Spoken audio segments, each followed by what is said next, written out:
আসসালামু আলাইকুম, MD Sohel blogs BD থেকে সবাইকে সুস্বাগতম। কেমন আছেন সবাই? আশা করি সবাই আল্লাহর অশেষ রহমতে অনেক ভালো আছেন। আলহামদুলিল্লাহ আমি অনেক ভালো আছি। আমার পিছনে সুলতান মসজিদ, তো আজকে সুলতান মসজিদ নিয়েই কথা বলবো। তো আমাদের বন্ধের দিন ছিল, তো বন্ধের দিন আমরা নামাজ পড়তে এসেছি। এটা হচ্ছে অজুখানা।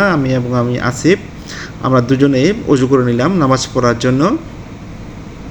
তো মসজিদের ভিতরে ঢুকে পড়েছি। আসলে এটা মূল মসজিদ না, মসজিদের বাইরের কিছু অংশ।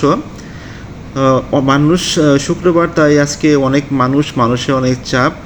এ কারণে আসলে আমরা মেন মসজিদের ভিতরে ঢুকতে পারি নাই, এজন্য মসজিদের সৌন্দর্য দেখাতে পারলাম না।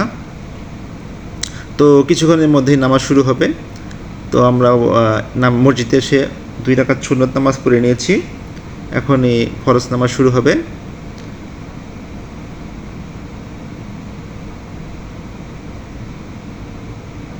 তো আমাদের নামাজ শেষের দিকে। আমি এখন জুতা পরছি নামাজ শেষ করে।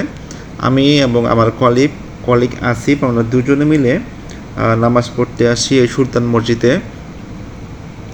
নর্মালি আসলে আমরা নামাজ পড়ার সুযোগ পাই না, স্পেশালি মসজিদে এসে। কারণ হচ্ছে আমাদের বন্ধ হচ্ছে রবিবার, এই কারণে আমরা বন্ধ শুধু রবিবারই পাই। গুড ফ্রাইডে উপলক্ষে বন্ধ ছিল, এজন্য আমরা শুক্রবারে মসজিদে জামায়াতে নামাজ পড়তে এসেছি। এখানে নর্মালি যারা মুসলিম ট্যুরিস্ট আসে সিঙ্গাপুরে, তারা একবার হলেও দেখে যায় এই সিঙ্গাপুরের সুলতান মসজিদ এবং নামাজ পড়ে যায়।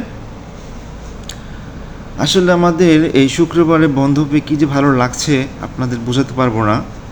মনে হচ্ছে যেন ঈদের দিন। আজকে হাজার হাজার বাঙালি এসে এখানে একত্রিত হয়েছে।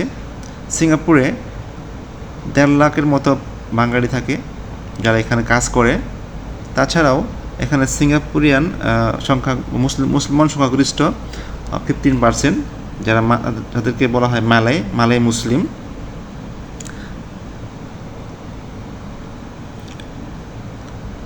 আমার পেছনে হচ্ছে সুলতান মসজিদ। তো মসজিদ নিয়ে কথা বলছিলাম। আসলে দেখার মতো অনেক সুন্দর একটা পরিবেশ, সুন্দর একটা মসজিদ। তো মসজিদের সামনে অনেক দোকানপাট আছে। এখানে সব ধরনের জিনিস পাওয়া যায়, আতর, কাপড় চোপড়, জায়নামাজ, এগুলা সবাইকে